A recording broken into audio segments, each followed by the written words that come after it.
We have three major derivative theorems remaining in this chapter, dealing with the processes of calculating derivatives, and they're wonderful theorems. The first one is called the product rule. It deals with taking the derivative of a product or a multiplication of two functions. So, and it does not look intuitive at all. And but here's how it works. The derivative of f of x times g of x with respect to x, or whatever letter we're using. Okay, is going to be, so these are two separate functions multiplied together. It's going to be the derivative of f of x times g of x plus the derivative of g of x times f of x. Wow. Okay, let me write that in shorthand. You could also say, well, the derivative of f times g is f prime g plus g prime f. There we go.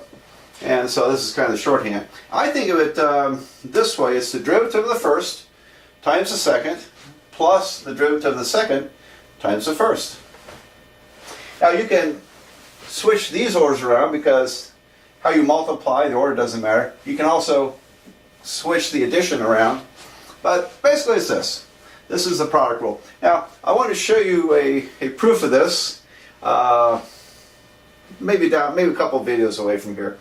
But I want to come back to this and give you a proof of the product rule. It's kind of neat. There's a nice trick involved in seeing why that works. And like I said, I'm not going to prove every theorem, but I think this is a really nice one to show. But let's concentrate on applying it right now. So, for example, if I want to take the derivative of x squared minus 3 times 2x plus 5. Did we do that one earlier? I can't remember. I did one like this. And let me do it the regular way real quick. If I follow this out, so we'll see what we're supposed to get. If I follow this out, I get 2x cubed plus 5x squared minus 6x minus 15. Oops. Minus 15. So that derivative would be 6x squared plus 10x minus 6. That might be the one I did in a previous video. Anyway, so that's what I'm supposed to be getting. 6x squared plus 10x minus 6. All right. But I'm going to do this, and by the way, this is the easiest way to do this problem. Okay? The product rule is absolutely necessary for a lot of problems. But when it comes to this particular algebra problem, or derivative of this particular algebra expression, I really think this is easier. But nevertheless, I'm going to show you the product rule because you're going to need it, and you'll use it a lot. Okay, so let me write the answer up here. It's supposed to be 6x squared plus 10x minus 6. See if we can get that. All right. Now, as I apply the product rule, probably for now until quite a ways from now, I'm going to write out the steps, at least until I think you're at the point of the course where you've got all this in your head, these theorems. So the product rule says to take the derivative of the first function, the derivative of x squared minus 3 times the second function, 2x plus 5, plus the derivative of the second function times the first function, x squared minus 3. So I'm writing this out. With some practice, you'll have this down in your head. You won't have to write this step out. You'll just do it. All right. So anyway, derivative of the first times the second plus the derivative of the second times the first. Here I've got 2x times 2x plus 5 plus this derivative is 2 times x squared minus 3. All right, well, we'll see what happens. When I multiply this out, I've got 4x squared plus 10x plus 2x squared minus 6. And did it work? yes, when you combine these terms, I get 6x squared plus 10x minus 6. It worked. I love to see these theorems work. It works every time. It really does. Provided what you're doing is accurate. Alright, so there's an illustration of the product rule. I'll work a couple more of these. I rewrote our product rule formula up here in short form. And here I've got the derivative of x squared times sine x. Now, if you're a beginning calculus student, you don't know what the derivative of sine is. So I'm going to have to tell you, take my word for it, the derivative of sine x is cosine x. Very nice, very nice. And I'm kind of stealing thunder from a future video where we derive the derivative of that trig function. It turns out the derivative of cosine is not sine x, it's actually minus sine x, so that's kind of funny there, but anyway. Because there's really no way I can combine x squared with sine x. I just can't, jam them together into one single function. So it really is a product of two functions. In other words, the product rule is absolutely necessary in order to take this derivative. So, I'll write out the steps. We take the derivative of the first function, x squared, times the second function, plus the derivative of the second function, cosine x, times the first function, and whoops, mistake.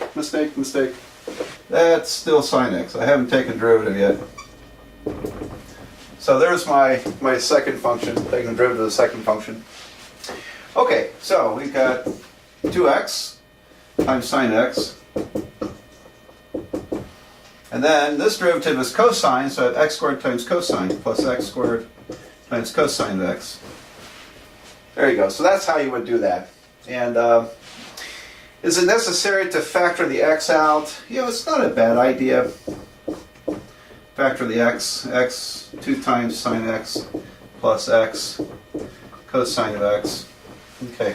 The problems like this, here's what's maddening about textbooks.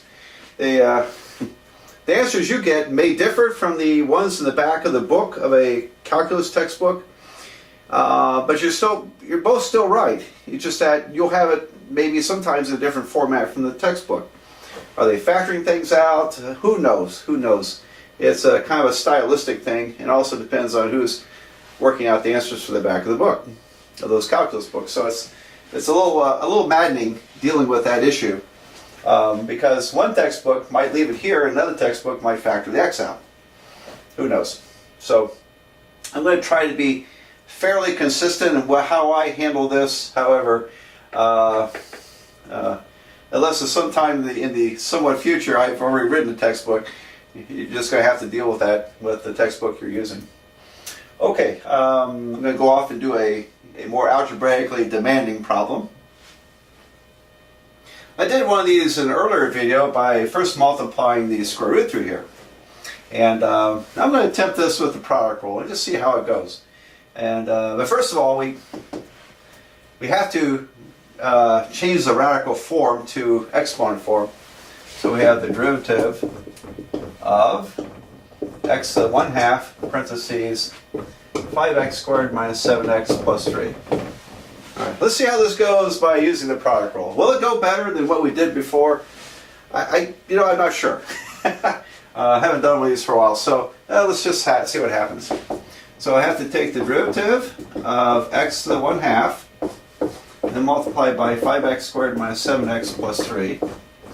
Then plus the derivative of 5x squared minus 7x plus 3 times, I'll put that in brackets, times x to the 1/2. So one more time, it's the derivative of the first function times the second plus the derivative of the second function times the first.